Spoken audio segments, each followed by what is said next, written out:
गुज़िश्ता हफ्ते हमने बात की थी एंटरप्रेन्योरशिप की, अपना कारोबार इस्टेब्लिश करने की, और आज हम आपकी मुलाकात करवाएंगे ऐसे दो ख़ास मेहमानों से जो कि अपना कारोबार कर रहे हैं और बड़ा ही यूनिक कर रहे हैं, क्योंकि इन दोनों ने अपना कारोबार इस्टेब्लिश किया। दोनों की कहानी अलग अलग है, लेकिन दोनों की कहानी इंस्पायरिंग है।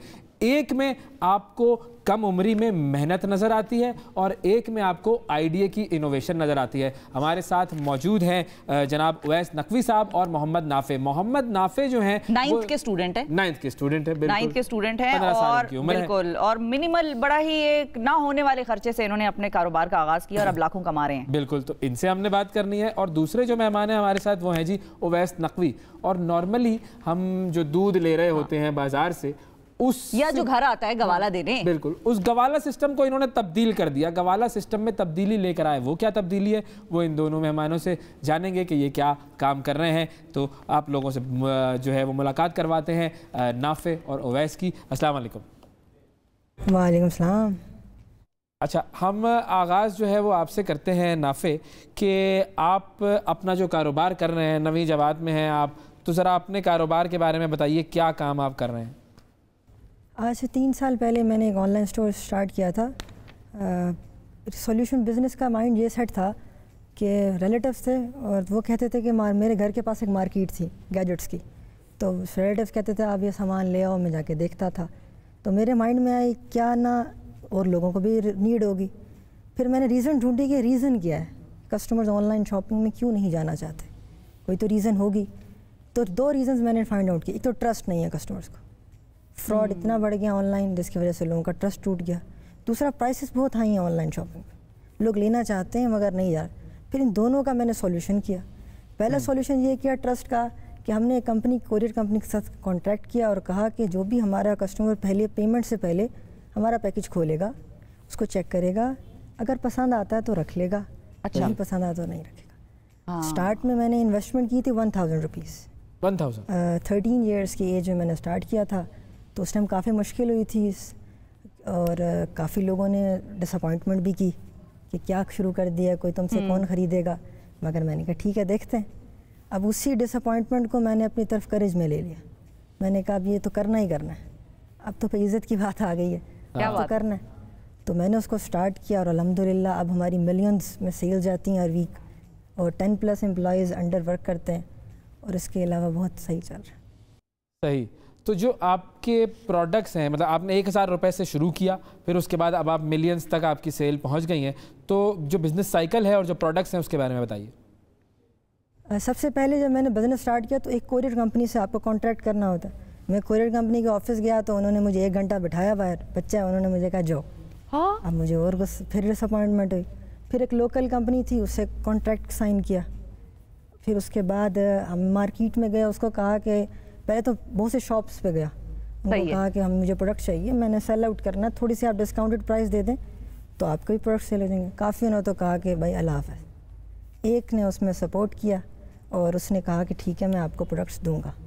मैंने उधर से प्रोडक्ट पहला पिक किया और अपने इंस्टाग्राम पे एक पेज बनाया।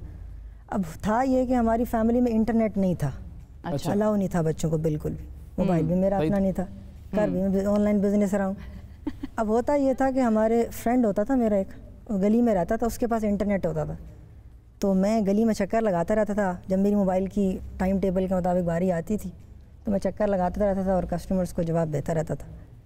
तो फिर उसके बाद इस तरह आज वही कोरियर कंपनी का 3 दिन पहले वही मैनेजर जिसने मुझे उस दिन बाहर कहा था चले जाओ, नहीं, आज वही मेरे ऑफिस में 3 दिन पहले आधा घंटा वेट करके मुझसे मिलने आया, क्या हमारी कोरियर कंपनी पे आज।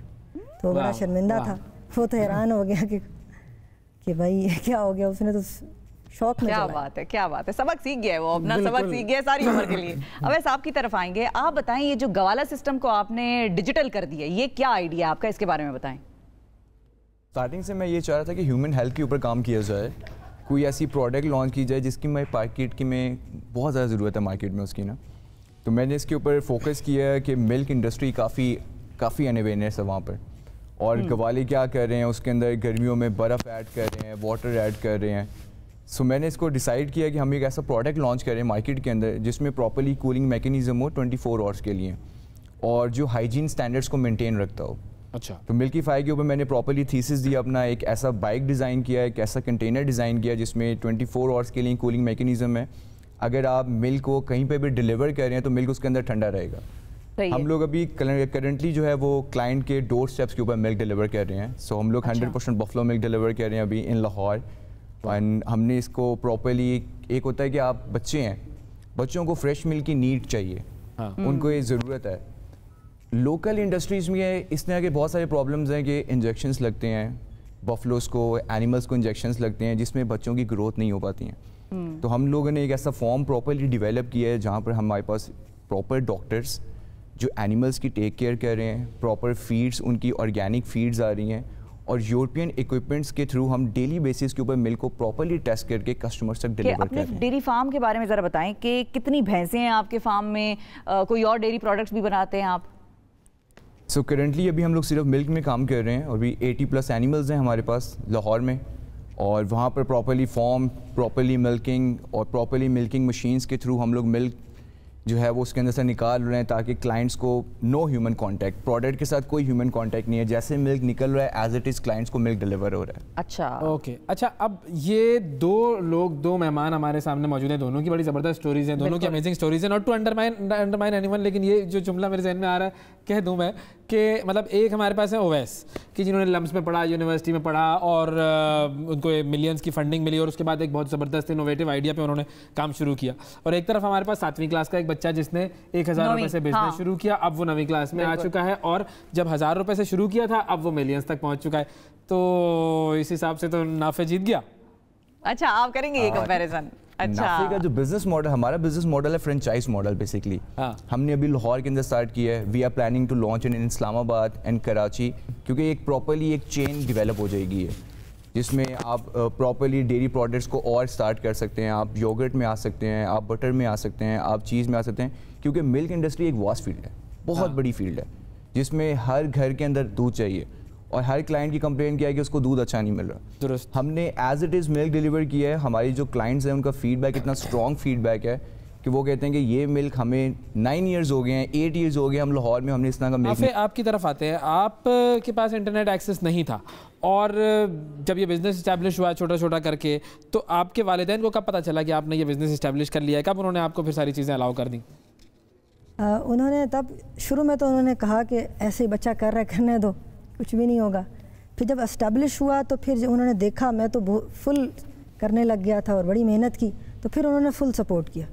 उन्होंने कहा कि अब करो, क्योंकि अब जो इस वक्त जो साल चल रहा है, डिग्री की जो वैल्यू है वो कम होती जा रही है और स्किल की वैल्यू इंक्रीज़ होती जा रही है। बिल्कुल बिल्कुल। अब मैं इंटरव्यूज़ करता हूँ फॉर द जॉब्स, लोग हमारे पास काम करने आते हैं, तो मुझे भी MBA लड़के होते हैं और उनको नहीं आता कुछ भी, डिग्री उनके पास।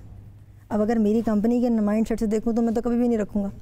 मैं तो वो बंदा रखूँगा जो मुझे सेल्स जनरेट करके देगा।